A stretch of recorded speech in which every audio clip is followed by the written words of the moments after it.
Le matin, c'est depuis 6h30 et là, le retour sur plateau pour bien évidemment nous diriger vers l'instant causerie. L'instant causerie avec déjà sur le plateau nos invités. Et là, nous avons ce matin Ange Banoin. Ange, bonjour, directeur de rédaction du journal L'Actualité. Bonjour Latif Boni, bonjour Lali et bonjour au plateau.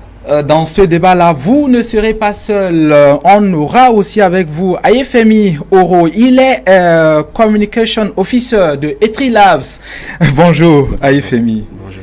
Alors, Bonjour. le sujet, Olali, il faut qu'on le rappelle, le sujet, c'est bien évidemment qu'aujourd'hui, nous mettons sur tapis une question, une réalité dont on ne parle que rarement sur nos médias, la question des startups, des centres d'incubation aussi, des ateliers même de bricolage, un univers où les jeunes donc sont en train de faire renaître tout un nouvel écosystème d'activités basé sur notamment les innovations, les nouvelles solutions, comme ils disent, nouvelles réponses aux besoins de l'humanité, aux besoins de la société. De tout ça, nous allons discuter et c'est vous qui prenez les commandes. Oh, alors, start-up, innovation, les jeunes sont dans un style entrepreneurial que les gens saisissent difficilement aujourd'hui. Alors, Ayefemi Oro, comment vous vous définissez vis-à-vis des entreprises classiques? Merci, messieurs, madame. Déjà, une start-up, c'est quoi? C'est une entreprise qui a vocation à croître très rapidement. C'est la grosse différence classique, indépendamment du volet de l'innovation ou autre. C'est une entreprise dont la vocation de croître très rapidement. Genre, au moment où une entreprise classique aurait peut-être une croissance de 5 ans par an, la start-up a vocation à avoir une croissance de 50-100%, genre de croître très rapidement. À Etrilab, par exemple, nous avons accéléré une start-up qui est passée en un mois d'un chiffre d'affaires de 300 000 à 3 millions. Donc, l'idée, c'est ça. C'est ce que nous appelons classique, basiquement, genre terre à terre, c'est ça une start-up. Maintenant, après, on peut parler d'innovation, du produit que porte la start-up. Et souvent, la plupart des start-up aujourd'hui, voilà pourquoi il y a une certaine ambiguïté, on parle de start-up tech, de start-up numérique et autres, portent des produits, des innovations numériques ou tech. Voilà. Mais basiquement, une start-up, c'est une entreprise qui a vocation à croître très rapidement. Alors, Ange, on va demander à Ange, vous êtes observateur de votre société, directeur d'une rédaction, vous êtes à la recherche de ces moindres éléments-là qui nourrissent l'actualité, qui font que vous remarquez que la société bouge. Est-ce que vous avez remarqué, on va dire, que ces jeunes sont actifs sur le terrain, surtout ici au Bénin? Écoutez, nous sommes aujourd'hui à l'ère du numérique et avec le numérique, il y a aussi également derrière l'économie numérique. Et vous savez que on n'a jamais exploité les potentialités qu'on a pour pouvoir mettre en valeur ce qui se faisait de façon classique. Et disons en quelque sorte, aujourd'hui, avec les startups, nous sommes à une autre redéfinition de l'entrepreneuriat ou bien de l'auto-emploi, comme les gens ont l'habitude de l'appeler. Et quand on met en corrélation cette volonté de pouvoir combler un vide, celui de la création d'emplois, celui d'innover, celui d'apporter un plus à ce qui est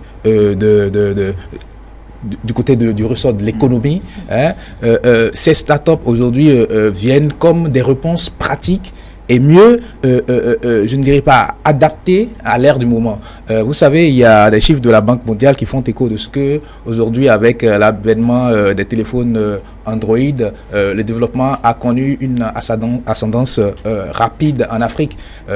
Bien qu'on dise qu'en Afrique, il y a des poches de sous-développement, l'avènement des téléphones Android et consorts ont boosté le changement, le développement.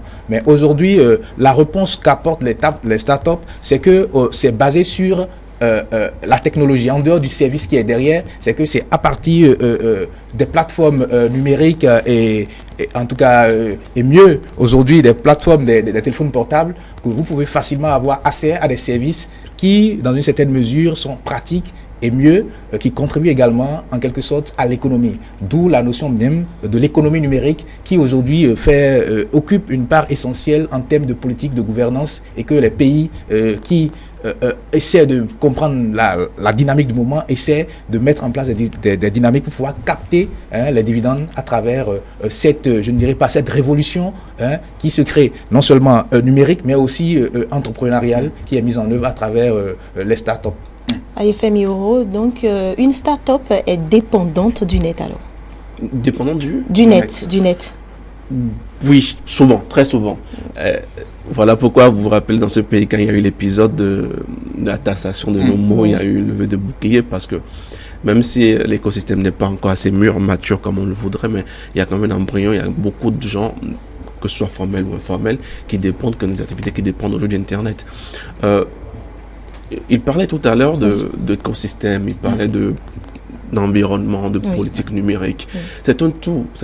Et je prendrai l'exemple des Trilabs parce que nous sommes le plus ancien Innovation Lab au Bénin. Et aujourd'hui, nous sommes pionniers en matière en tout cas dans l'écosystème entrepreneurial à travers nos différentes politiques. Nous avons des startups chez nous qui proposent des produits qui sont utilisés dans 80 pays, dans 120 pays, et qui doivent faire parfois des démos à l'international. Donc vous imaginez un start-up, un entrepreneur qui a une... C'est-à-dire en étant ici au Bénin. Oui, en étant ici au Bénin. C'est ça le principe même des start-up, c'est de pouvoir être partout et nulle part en même temps. Donc, mais vous imaginez si vous devez faire une démo avec un potentiel client qui est à Singapour ou qui est aux États-Unis, et qu'en pleine démo, votre connexion Internet vous lâche. C'est-à-dire le débit est tellement bas que ça se met à fluctuer.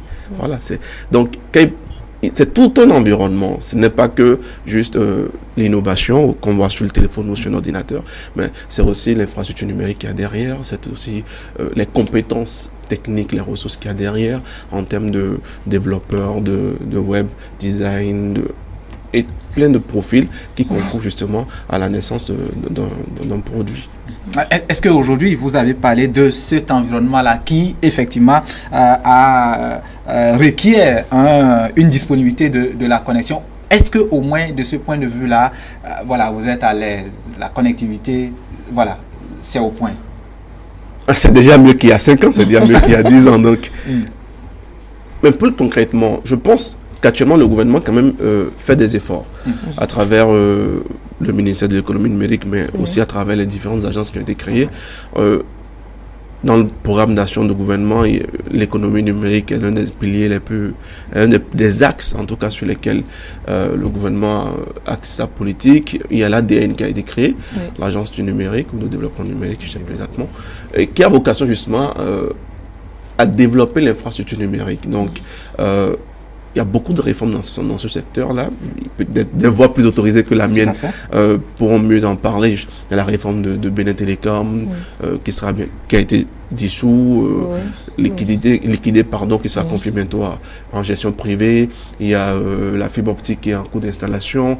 Il y a beaucoup d'efforts qui se font. Maintenant, est-ce que ces efforts-là sont suffisants? Là, c'est un autre débat, c'est une autre question. Ce que nous remarquons, c'est qu'il y a une petite amélioration par rapport aux années précédentes, mais qui a quand même un souci relatif par exemple au coût de l'accès à Internet. Parce que vous ne pouvez pas vouloir développer un écosystème numérique si accéder à Internet coûte encore cher. Donc ça, aujourd'hui, c'est un véritable problème. Si vous êtes un incubateur que vous devez dépenser 2 millions par mois en Internet, vous imaginez ce que ça fait. Donc, c'est de l'argent que vous aurez pu investir ailleurs, mais qui va en Internet. Si vous êtes jeune start-upper, que à la maison, pour avoir le Wi-Fi, vous devez payer peut-être 25, 30, 50 000 francs par mois pour avoir le Wi-Fi à la maison, alors que c'est votre première denrée, c'est votre ressource à partir de laquelle vous travaillez, c'est qu'il y a un problème. Donc, oui, les efforts sont en train d'être faits, il y a une volonté, mais on n'est pas encore où on doit être. Voilà, Ange a parlé aussi de la réponse de l'emploi. Est-ce que les startups occupent vraiment les jeunes? Je vais faire une petite comparaison avec un écosystème bien plus mature que le nôtre, la France. Où, les dernières statistiques, nous, on a organisé les 9 et 10 avril de ce mois-ci, au Golden Tulip, ce qu'on a appelé Early Stage Startup Investment Conference. Ça a été une conférence sur l'investissement dans les startups parce que justement, notre expérience nous a montré que l'un des goulets d'étranglement en fait, des startups aujourd'hui, c'est l'accès au financement. Donc, au cours de cette conférence, nous avions des intervenants de haut niveau, nous avions des panélistes de grande compétences dans le domaine ou en tout cas dans la mobilisation des startups. Et un intervenant de l'ambassade de France nous informait, après les chiffres ont été vérifiés, qu'en France, quand même, sur les dernières années, il y a eu 10 000 créations de startups pour 300 000 emplois créés. 300 000 emplois. Quand au Bénin, on dit on veut créer 500 000 emplois au bout de, je ne sais pas, 5 ans, et que vous avez en France 10 000 startups qui sont créées pour 300 000 emplois en quelques années, vous voyez la niche que cela est. Vous voyez, en fait, ce que vous pouvez retirer. Oui, voilà, c'est une solution. Mais cette solution, elle n'apparaît pas du jour au lendemain comme une baguette magique. C'est parce qu'on a mis en place un environnement, c'est parce qu'on a développé l'écosystème, c'est parce que dans les universités, il y a eu des fonds d'accompagnement à l'entrepreneuriat numérique, c'est parce que, vous voyez, c'est tout un écosystème qui a été mis en place et qui justement concourt à la naissance des startups, pas seulement à la naissance, parce qu'il faut naître, il faut croître. Viabilité Et aussi. voilà, donc si une startup naît que 2 ans après sa mort, ça n'a aucun intérêt. Donc, à la naissance des startups, mais également justement à leur viabilité, à leur croissance, à leur rapide croissance. Alors, Ange, on retourne à vous, mais ces dernières années quand même, que ça soit avec un peu vers la fin de l'ancien régime ou depuis l'arrivée de ce régime-là, on sent quand même une certaine prise de conscience, je ne veux pas le dire, mais une certaine prise en considération de ce secteur-là par les gouvernants. Notamment, le ministère de la Communication aujourd'hui est un ministère dit ministère de l'économie numérique. Et on sent les autorités donc de ce ministère-là sur le terrain, toujours parlant des startups, peut-être même que c'est eux qui vont apprendre, qui sont en train d'apprendre aux Béninois à découvrir ces jeunes-là qui sont cachés dans ce secteur. Parlant de la politique mise en œuvre, il faut dire qu'aujourd'hui, véritablement, la donne a changé, les habitudes ont changé. En termes d'usage, vous ne verrez plus forcément quelqu'un qui a besoin d'un service forcément aller de lui-même, c'est qu'il le fait par l'entremise d'une start-up qui, derrière, a maintenant du personnel pour pouvoir mettre en œuvre ce service-là. Et mieux, au-delà de cela, il y a aujourd'hui certains domaines qui semblaient être non prospectés, mais qui aujourd'hui commencent à trouver solution grâce aux startups. Si vous prenez par exemple des initiatives avec ces startups qui permettent par exemple d'avoir un fichier sanitaire dont le gouvernement même voilà, a fait disons, à décerner une fière chandelle parce que cela pourrait amener à améliorer les soins de santé accordés aux populations. Et mieux, quand on parle également de la définition, sinon de la dénomination du ministère de l'économie numérique, on se rend compte qu'en réalité, aujourd'hui, la question de l'économie est en train de trouver un autre canal à travers le numérique. Et mieux, tout ce qui a été mis en œuvre en termes de technologie pour pouvoir le redéploiement de la fibre optique. Et en dehors de cela, il y a par exemple les hackathons qui sont mis en œuvre, qui sont également organisés de temps à autre pour pouvoir booster la créativité chez les jeunes, amener les jeunes à créer d'autres solutions innovantes. Parce que vous n'êtes pas sans savoir qu'il y a des besoins.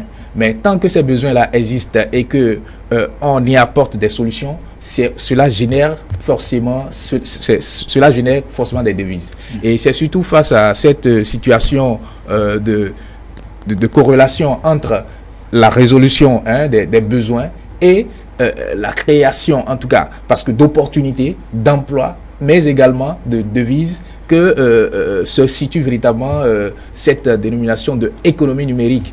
Et mieux, on a même tendance à penser qu'aujourd'hui, ce sont simplement les structures de télécommunication qui vendent ou bien qui vendent l'accès à Internet, qui sont en tout cas en grosse partie bénéficiaires parce que étant connecté au téléphone Android ou bien à une plateforme Internet à partir de son portatif, on pense qu'en réalité, c'est simplement l'accès à Internet. Non, mais derrière le service, il y a des prestations de services derrière.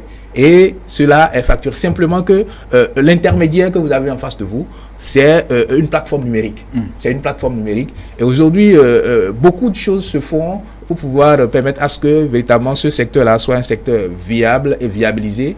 Et mieux, quand vous prenez par exemple l'Agence du développement du numérique qui permet dans une certaine mesure d'accompagner, sinon il y a par exemple des tournées qui se font par par les autorités compétentes pour pouvoir booster en quelque sorte le niveau, je ne dirais pas de productivité, ou tout au moins le niveau de développement de ces startups-là, et également motiver à l'endroit les jeunes à s'y mettre, parce que il y avait de cela quelques années, on disait l'auto-emploi, mais aujourd'hui la technologie, je ne dirais pas, parce que pour faire simple, la technologie a changé, on parle beaucoup plus de start-up, parce que l'homme évoluant donc au rythme du temps et de la technologie, et comme le temps est aussi tributaire de l'évolution technologique, aujourd'hui nous sommes à l'ère des start-up, et forcément, comme il a eu à l'évoquer brièvement, en termes de logistique, ce n'est plus forcément la même chose, parce que cette fois-ci, il y a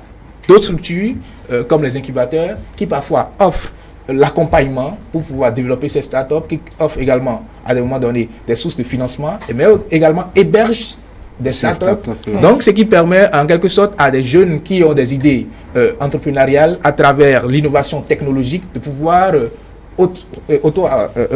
s'auto-employer sans forcément avoir grand moyen, mais avec derrière une certaine idée de pouvoir capitaliser en termes d'économie. Maintenant, c'est vrai que sous les cieux, pour les pays qui ont déjà eu à avoir des avancées par rapport au domaine des startups, il y a que à ce niveau, les analyses ne sont pas forcément les plus roses qu'on aurait pu penser, mais il y a que c'est un secteur pourvoyeur, non seulement d'emploi, mais aussi de devises, mais surtout d'avenir. Parce que, qu'on le veuille ou pas, aujourd'hui, on parle de dématérialisation quand il s'agit du secteur classique. Aujourd'hui, pour quelques services, pratiquement tout se fait à partir des plateformes numériques, que ce soit de chez vous, à partir de votre téléphone Android ou bien de votre ordinateur. Donc, les réalités ont changé, et derrière ces réalités qui sont en train de changer, il y a une nouvelle dynamique, c'est celle des entreprises qui aujourd'hui se retrouvent bien lotis en termes, je ne dirais pas, de mise en œuvre de prestations de services.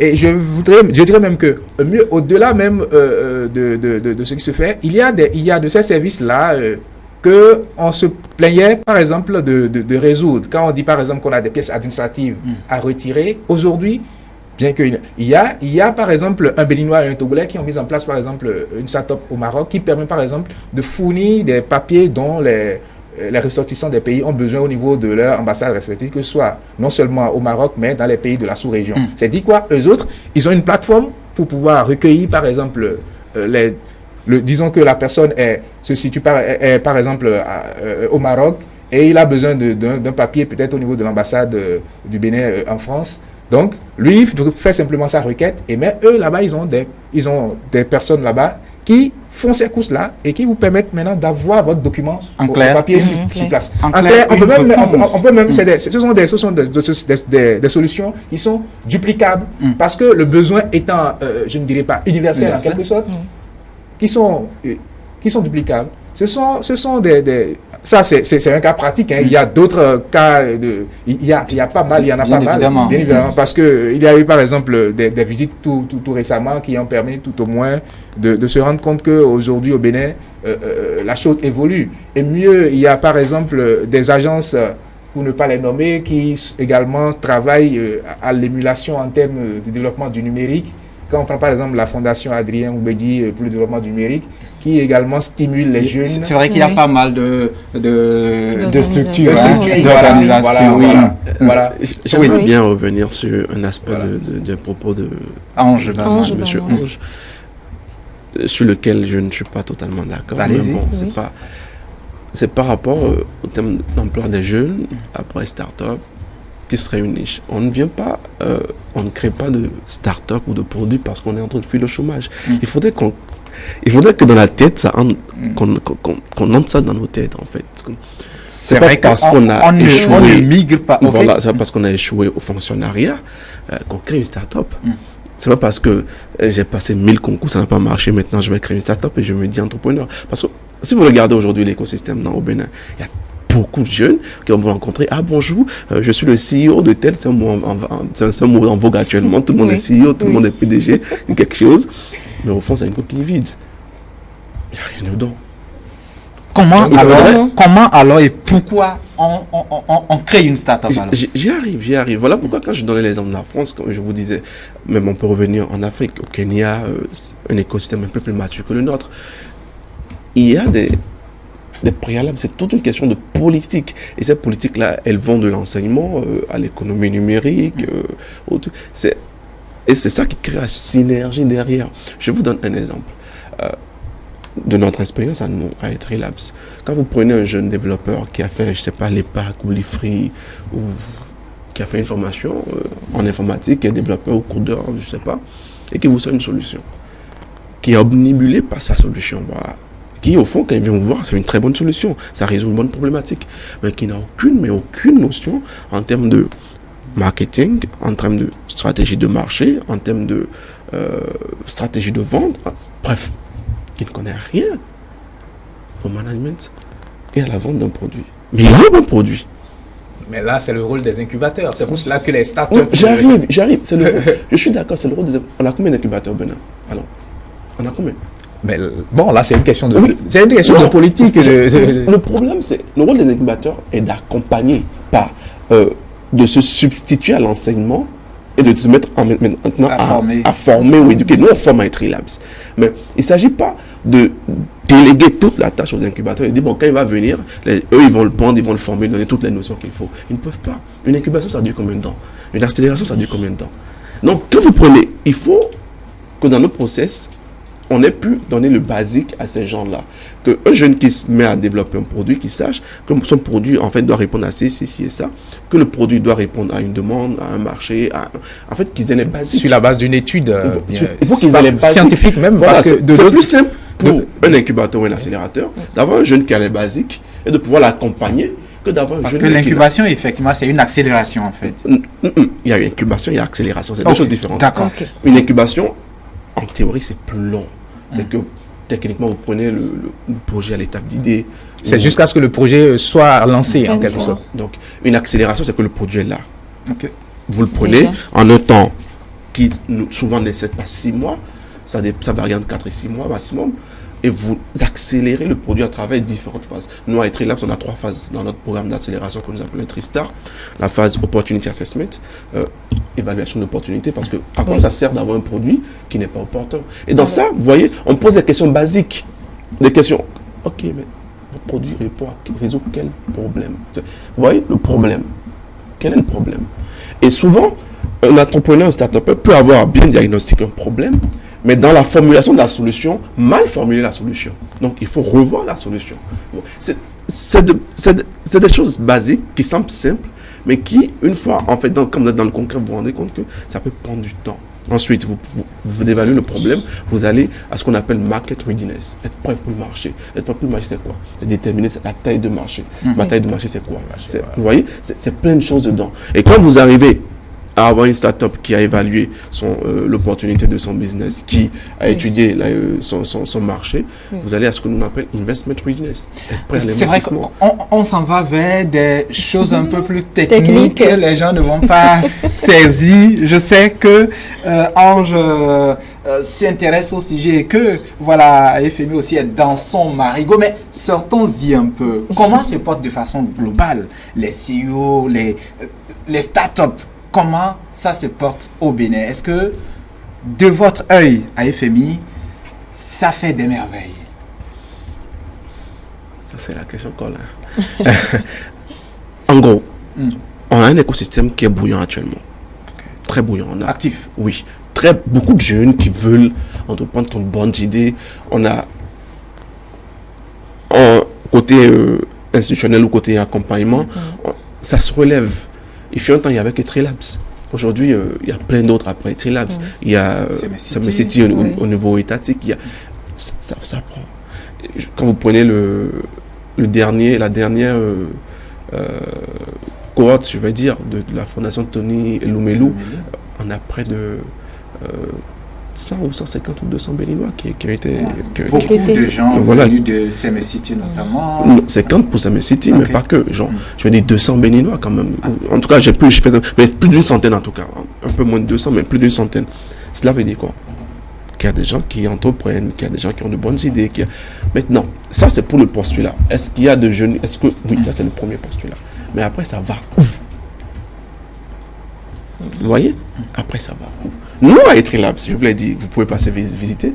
On a des produits utilisés dans 80 pays, dans 120 pays. Genre, on a des produits qui sont phares, qui rayonnent. Parce que nous avons créé un environnement pour. Quand je sors d'Etrelabs, nous avons dans l'écosystème quelques acteurs qui ont développé des produits qui rayonnent, qui évoluent et qui arrivent même à proposer des solutions au gouvernement. Il y en a. On a des jeunes qui sont rentrés, qui ont créé leurs start-up, qui ont créé leurs petites entreprises et qui proposent des solutions innovantes qui sont adoptées au Bénin, dans la sous-région et à l'international. Je pense à Rightcom, qui aujourd'hui est ce qui se fait de mieux dans le secteur au Bénin et dans la sous-région. Je pense à plein d'autres qui proposent des solutions. Maintenant, est-ce que c'est suffisant? Non. Est-ce que le cadre permet à ces jeunes-là de s'exporter convenablement? Non. Est-ce que l'environnement permet à ces jeunes d'exprimer ou d'exploiter leur plein potentiel? Non. On y travaille. Par rapport à hier, non, il y a une évolution. Par rapport à il y a 2 ans, il y a une évolution. Par rapport à 3 ans, il y a une évolution. Mais par rapport au potentiel qu'on a, par rapport au talent créatif de nos jeunes, on peut clairement viser plus loin.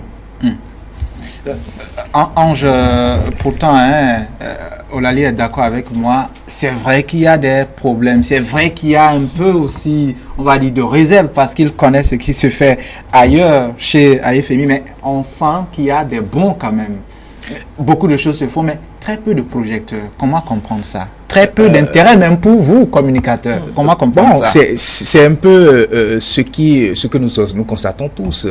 C'est peut-être le manque de communication autour de ce qui se fait de bien dans ce secteur-là, parce que on ne communique jamais assez quand il s'agit d'un produit et mieux quand il s'agit d'innovation technologique. Et vous savez, au départ, les gens ne sont pas forcément totalement très frileux. Quand on parle de technologie, les gens s'attendent simplement à un produit, à quelque chose de fini, à quelque chose auquel ils ont accès. Mais aujourd'hui, c'est avec cette révolution-là qu'on se rend compte qu'en réalité, quand on parle de technologie, que c'est juste des solutions pratiques qui pourront certainement aider dans le train-train quotidien. Sinon, en tant qu'on disait, on parlait d'innovation technologique, les gens pensaient peut-être que c'est peut-être aller construire, je ne dirais pas des robots comme certains. C'est vrai que sur le domaine de la robotique, le Bénin est également présent et mieux a fait également des prouesses, même au-delà du continent.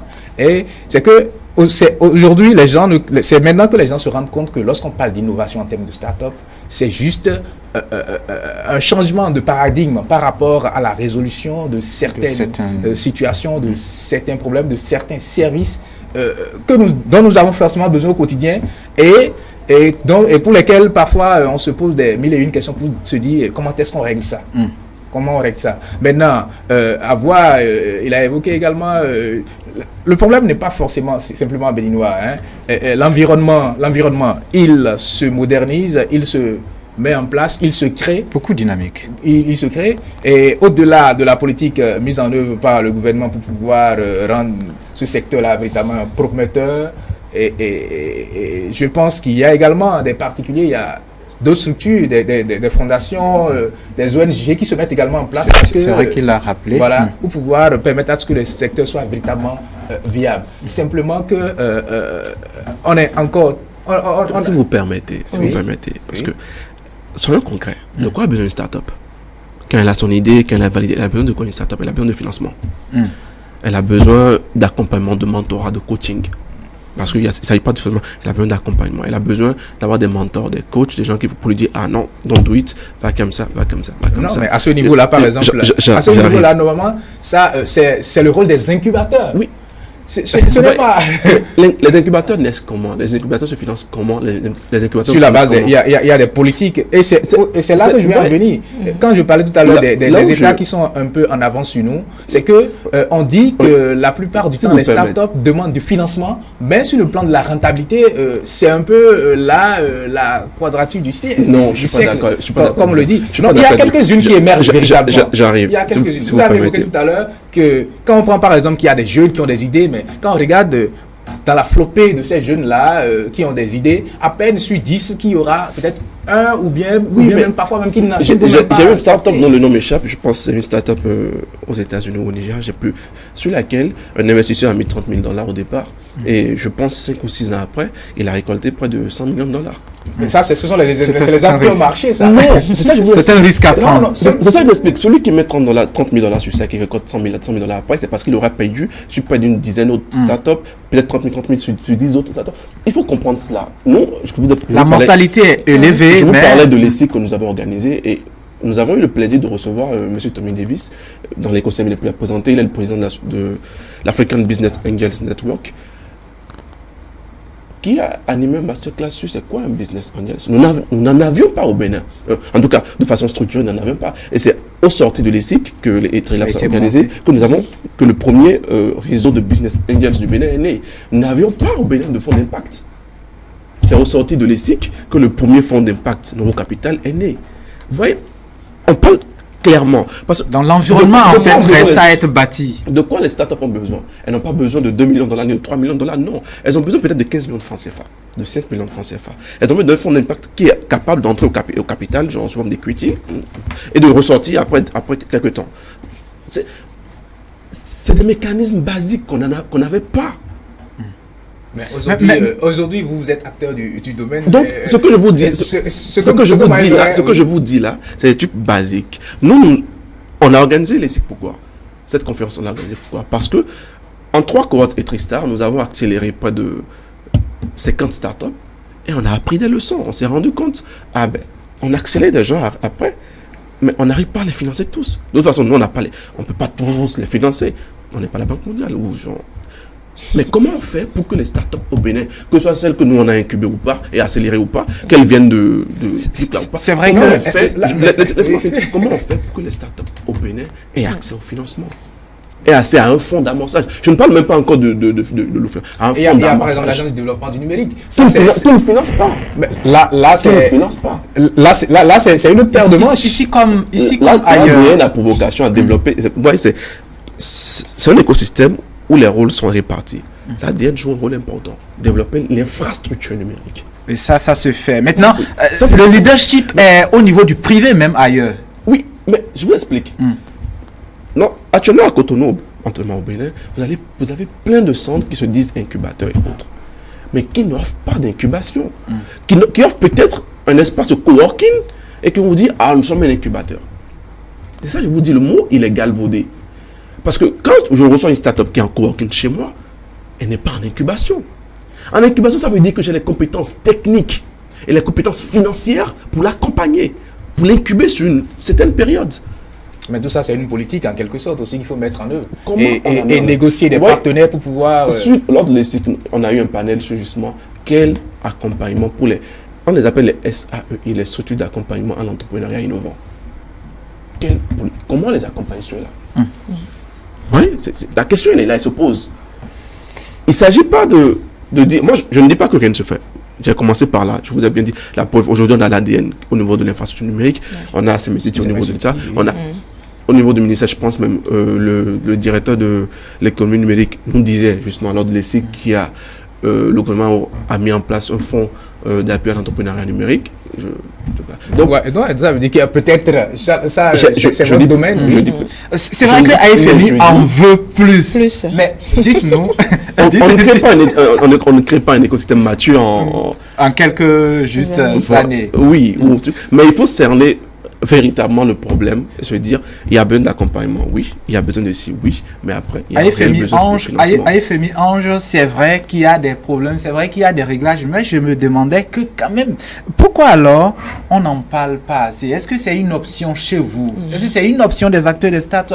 Est-ce que c'est une option de ces acteurs-là, des centres d'incubation? Non, vous voyez, on va pas se lever, aller à la télévision, dire il n'y a pas ça, il n'y a pas ci. Quand je prends Etrilabs, au moins parler des succès. 80 produits. Les Béninois ne savent pas que, par exemple, Etrilabs, c'est 80 produits à l'étranger. Des produits dans 80 pays. Dans 80 pays. Et que c'est même des millions, quand même. Non. Quand on dit Soso aujourd'hui, tout le monde sait. Oui, surtout, c'est l'exemple. Nous, à Etrilabs, dont nous sommes fiers. Aujourd'hui, jusqu'à ce jour, c'est sur GitHub qui est la place c'est un peu comme un centre technique où les innovateurs posent leurs produits. Le meilleur produit juste là en Afrique, c'est celui de Ressources Bootstrap. Tout, c'est béninois. Genre, nous en sommes fiers à Etri Labs.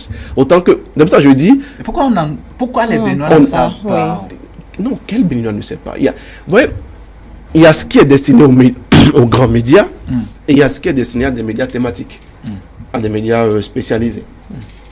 Maintenant, sur les questions de besoin, sur les questions de pourquoi c'est pas sûr, pourquoi c'est pas ça, c'est parce qu'il y a un travail qui se fait en sourdine et on n'a pas besoin de le crier. Nous, on a lancé il y a 3 semaines, si mes souvenirs sont bons, ce qu'on appelle le VSP, Visiting Startup Programme, qui est un programme de, je pense, 3 semaines à peu près, où on va faire visiter d'autres écosystèmes plus matures que le nôtre à des startups. Il s'agit de la France, de l'Allemagne, d'un 3e pays, en tout cas en Europe, où on va les faire partir et leur faire visiter d'autres écosystèmes, leur faire rencontrer d'autres startups, d'autres entrepreneurs, d'autres peut-être financiers pour pouvoir les aider à créer des contacts, lever des fonds ou autres. C'est ce que nous construisons à Etri Labs. Nous le construisons en apprenant au fur et à mesure, chaque jour, de nos erreurs, mais en même temps des résultats de ce que nous entreprenons comme programme. Quand on a lancé Etri Labs au Bénin, il y a 10 ans, nous fêtons notre 10e anniversaire cette année, on s'est rendu au départ, par exemple, compte qu'il y a très peu de femmes dans l'écosystème numérique au Bénin. Quelle a été notre réponse? Oui, au lieu d'attendre, au lieu d'aller crier sur les médias ou autres, qu'il n'y a pas de femmes dedans, qu'il n'y a pas de truc là, on a créé le programme WISPA. Women High Impact Startup Operation. Et stimuler la présence des femmes. Oui, c'est totalement gratuit, où pendant 1 an, on prend les femmes, on les forme au métier du numérique. Oui, et évidemment, c'est que le truc, c'est quoi? C'est apporter les réponses. Il faut qu'au niveau institutionnel, on apporte aussi des réponses. Ça a commencé. C'est pour ça que je dis, je fais une différence entre ce qui se fait ces dernières années et ce qui, en tout cas... Avec le gros retard dans le temps. Voilà, mais ce n'est pas encore suffisant. Mais évidemment, clairement, il y a un défi de réagir. Non, je disais que, évidemment, en ce qui concerne, par exemple, le développement des startups, c'est aussi comme le développement d'une entreprise lambda. Et ce n'est pas du jour au lendemain. Mais la chance qu'on a avec les startups, c'est que on peut en incuber plusieurs dans peu de temps. Ce n'est pas du jour au lendemain, mais il y a des trucs, à mon entendement, qui sont basiques. Je m'explique. Et il faudrait que les gens comprennent. Ce n'est pas... Nous sommes les premiers à reconnaître qu'il y a de belles choses qui se font, qu'il y a des efforts qui se font. Mais une start-up, une entreprise innovante, disons, appelons-les comme ça, ont besoin d'intrants. Vous me suivez? Ont besoin d'intrants. Je ne veux même pas encore financement. D'accord. Les intrants, c'est quoi? Quand vous prenez un jeune étudiant en informatique ou autre chose, qu'il soit à Cotonou, Porto, Parakou, Nati ou autre, qui a un projet qu'il veut mettre en place, il a besoin d'Internet. Que soit, si l'Internet est cher, vous tuez l'entrepreneuriat. Si l'Internet n'est pas disponible, vous tuez l'entrepreneuriat. Non, mais tout le monde sait que les startups sont tributaires.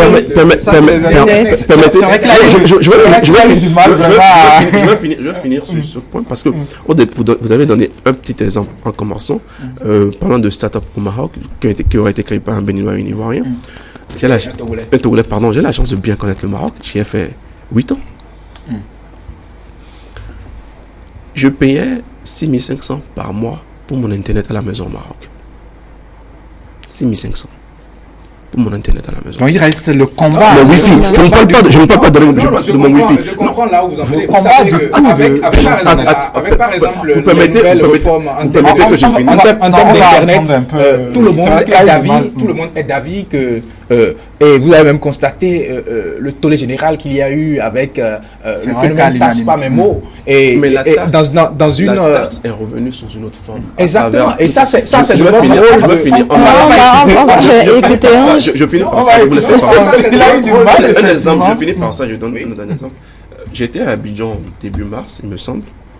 Je prends ma puce Orange, je vais activer un forfait, je vois les différentes options, je cherche un forfait journalier et je me rends compte que pour 100 francs, j'ai 100 mots. Non, ça c'est de votre. J'arrive. Ça c'est votre rôle de. Ça, non, ça c'est votre rôle de consommateur. Nous, en notre position de journaliste, nous devons dire que ce que. Qu'avez-vous fait de votre position de journaliste? C'est vrai que nous avons nos opinions personnelles. Mais lorsque par exemple les startups qui se retrouvent dans le secteur du numérique, de l'économie numérique, n'évoquent pas par exemple la question de la qualité et du prix, la corrélation qualité-prix d'internet pour pouvoir booster non seulement leur performance et leur chiffre d'affaires, ce n'est pas aux journalistes de venir s'attabler pour dire que la question de la je ne suis pas d'accord. C'est quoi un journaliste en définition? Non, on ne va pas refaire. Dans ce pays, On ne va pas refaire. On ne va pas. C'est l'écosystème qui a été à l'avant-garde des journalistes. Excusez-moi, mais vous n'en avez pas parlé. Vous n'avez pas parlé. Je suis désolé, mais vous n'avez pas parlé. L'écosystème s'est mis en avance. Les journalistes ont attrapé la manche plus tard, quand le combat a été mené par les jeunes, par l'écosystème, vous l'avez attrapé. Non. On va revenir, on se calme. On va se calmer. On va se calmer, même aux États-Unis, même au Kenya, même en France, où effectivement les gens sont un peu plus en avance. Il y a des problèmes à résoudre. Il y a des handicaps par rapport notamment au secteur. On ne va pas se focaliser sur les handicap. Il faut que nous parlons des succès. Il y en a. Vous avez des performances. Oui, voilà. Il y en a. La référence, pratiquement pas une semaine pour lui et rester avec vous à être Lab toujours. On va dire entre deux avions. C'est un succès. C'est que malgré les freins, il y a des possibilités. C'est ces possibilités-là que nous allons évoquer. Alors, à l'international, à IFMI, c'est quoi notre poids? C'est vrai que le secteur a pour, on va dire, beauté de casser les frontières, mais c'est quoi notre portée, notre présence à l'international? Ça, c'est une question difficile, j'avoue. Il faudrait déjà avoir des indicateurs pour dire sur ci, sur ça, sur ça. Et ces indicateurs, clairement, vont intégrer l'accès à Internet. Forcément, le nombre de startups créées. Voilà que malheureusement, au Bénin, on n'a pas... les stats. Voilà les statistiques. Sur ce type d'entreprise-là, clairement, pour dire on a tel nombre d'entreprises innovantes qui ont été créées, quelle est leur durée de vie, combien. Aujourd'hui, il y a un point qui revient souvent. Combien de fonds avez-vous levé? Quel est le niveau de levée de fonds? Combien l'écosystème innovatif? Ce sont des indicateurs. Voilà, ce sont les indicateurs. Donc, après, en l'absence de ces indicateurs-là, il est difficile de pouvoir clairement dire on est à tel niveau ou à tel niveau. Ce serait que des vues de l'esprit ou totalement... On peut le faire. Oui. Vous avez parlé de nombre de jeunes qui pourront bénéficier par exemple du programme de Tony. Non, j'en arrive. Mais ce que je veux dire par là, c'est que ce que nous dirons là sera forcément subjectif parce que ne répondant pas à des critères bien précis. Voilà. Maintenant, il est clair que dans la sous-région, on a des écosystèmes qui sont beaucoup plus matures que le nôtre. Personnellement, j'ai peut-être tort. Je pense qu'il y a peut-être qu'il y a le Nigeria, pas peut-être, qu'il y a le Nigeria et qu'il y a le Sénégal qui sont devant nous. Mais n'oublions pas que dans la sous-région. Oui, n'oublions pas aussi qu'il y a... Ça veut dire quand même que quand c'est le Nigeria et le Sénégal, ça veut dire qu'on n'est pas très mal lotis. Oui, j'arrive, je pense. Maintenant, quand on va un peu plus loin, je pense qu'il y a le Kenya qui est... Oui, c'est la référence. Même si on reste dans la sous-région, oui, je pense le Nigeria est bien loin. Sénégal, oui. La Côte d'Ivoire, je ne sais pas, point d'interrogation, peut-être. Mais après, ce que nous faisons ici, nous, à Etrinlabs, pour le programme Maîtrise, nous avons reçu des candidatures de tous les... Nous en avons reçu du Sénégal, de la Côte d'Ivoire, du Mali, nous en avons reçu. Finalement, ça veut dire que quand même, nous avons une renommée. C'est pour ça que quand vous parlez qu'on ne communique pas, ceux qui savent. Que dans la sous-région, quand même, Etrista est connu, les résultats sont connus. Dans la première cohorte du programme d'accélération, nous avons une start-up qui est née en France, montée par une Sénégalaise, qui a quitté la France, elle a quitté son boulot, elle a démissionné. Pour venir incuber. Et elle est venue suivre un programme d'accélération au Bénin à Etrinlabs pendant 16 semaines. Voilà. Avant de repartir. Voilà. Ça permet de situer un peu ce qui se fait actuellement. Et puis, il y a de nouveaux programmes, de nouvelles choses qui se font de façon institutionnelle. je pense qu'on est en train de monter et que notre place n'est pas mal, mais qu'on peut avoir mieux. On ne peut pas juste se focaliser sur ce qui se fait à Etrelab seulement, ou peut-être ce que fait aujourd'hui CMCT seulement, pour dire le Bénin à tel niveau. Ce serait un peu maladroit. Trop rapidement, c'est satisfait. Alors, on va s'assurer cette fois-ci que vous aurez vraiment, on va dire, un temps de parole. Oui, moi, je dirais même que nous sommes encore à l'étape embryonnaire. Et mieux, quand on regarde, par exemple, on parle du Nigeria, du Sénégal, du Kenya, il faut d'abord partir du développement technologique dans ces pays-là, la disponibilité des infrastructures, voilà, des intrants, comme il a évoqué, et mieux, il y a également, comment on dit, il ne faut pas écarter également, je ne dirais pas la population, lorsqu'on parle d'innovation, et mieux, parce que plus vous avez, je ne dirais pas, un marché qui est plus grand, et mieux vous avez la chance de pouvoir faire prospérer votre projet, et mieux de créer des mais ce type d'entreprise quand même a le don, on va dire, de se passer du marché local. Non, loin s'en faut. Et mieux, c'est pour cela que je ne sais pas si forcément du côté de l'exemple qu'il est en train de donner, si c'est arrivé beaucoup plus sur, je ne dirais pas la sous-région ou bien... c'est l'international. Trilab, c'est vraiment l'international. Parce que aujourd'hui, sur la base des observations faites, j'ai constaté que les gens sont beaucoup plus focalisés sur le développement, la résolution des services au plan national, dans une certaine mesure, en dehors maintenant d'aller à l'international. Parce que quand je prends par exemple ces quelques startups qui ont été visitées il n'y a pas si longtemps que ça par la ministre de l'économie numérique, c'est qu'on voit que ce sont des startups qui font des prestations de services, qui apportent des solutions au plan national. Certes, chaque structure avec sa dimension ou bien ses objectifs, peut-être à leur niveau, c'est qu'ils visent à concurrencer le marché international, pendant que pour certains, c'est apporter des solutions. Parce que c'est aussi ça la question de l'innovation avec les startups. Non, je ne dirais pas que ce n'est pas limité, c'est en fonction de mes ambitions. Allez, vous parlez même des startups qui ont été visitées par la ministre lors de la Startup Tour. Certaines d'entre elles sont passées par nous, chez nous.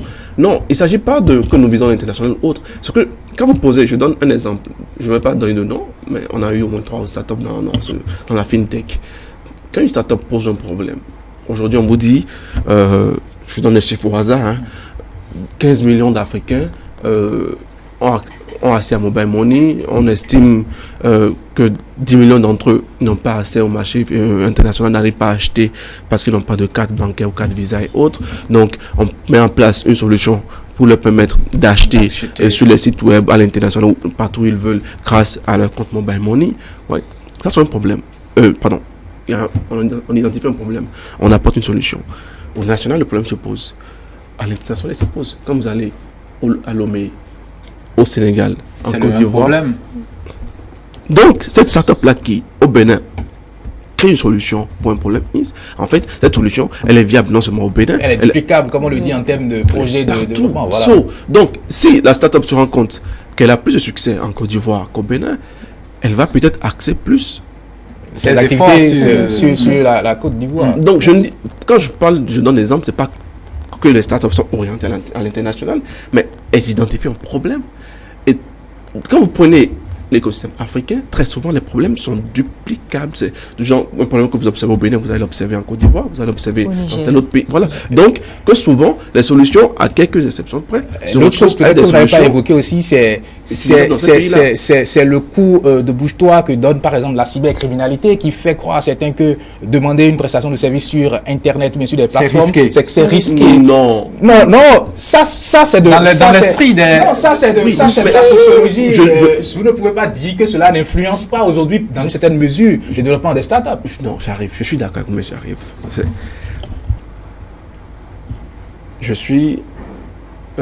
Je donne un exemple. Je suis au bureau. Je dois payer ma facture d'électricité, payer ma facture d'eau.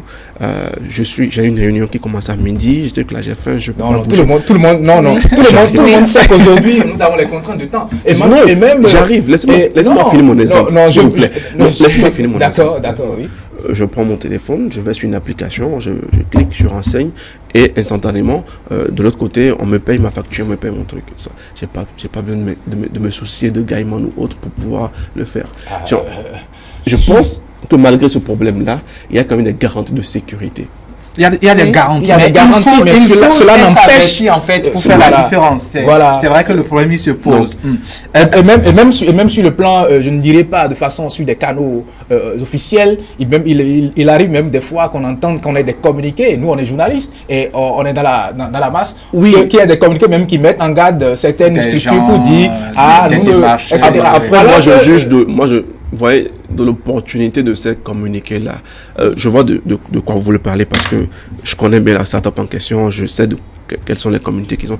Et sans vouloir défendre la start-up, il faut que dans ce pays, nous ayons peut-être plus à l'idée d'accompagner les initiatives, même si nous avons, nous, en tant que structure étatique ou autre, l'ambition ou le projet de développer une solution pour résoudre ce problème-là, tant que la solution n'est pas encore développée, de voir, OK, qu'est-ce qui est fait en termes d'expérience peut-être utilisateur ou par rapport à nos clients, pour soulager nos clients et de nous dire, OK, on peut essayer de nous entendre avec ce monsieur-là pendant 1 ou 2 ans. Intégrer sa solution.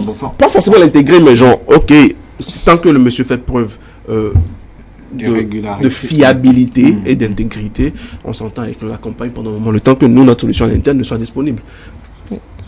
Ça, c'est des alternatives. Parce que jusque là, quand même, il n'y a personne, il n'y a aucun utilisateur qui soit levé, qui soit plein d'avoir été coché par cette start-up-là. On va faire. On n'en a pas eu. Malgré les communiqués. Je finis par là. Malgré les communiqués qu'il y a eu, la start-up continue toujours de rendre ce service-là. On ne va pas nous tarder. Ça, c'est juste un élément que. Parce que lorsque, par exemple, vous n'appréhendez pas aussi, comme on le dit, vos faiblesses et les menaces par rapport au développement de votre...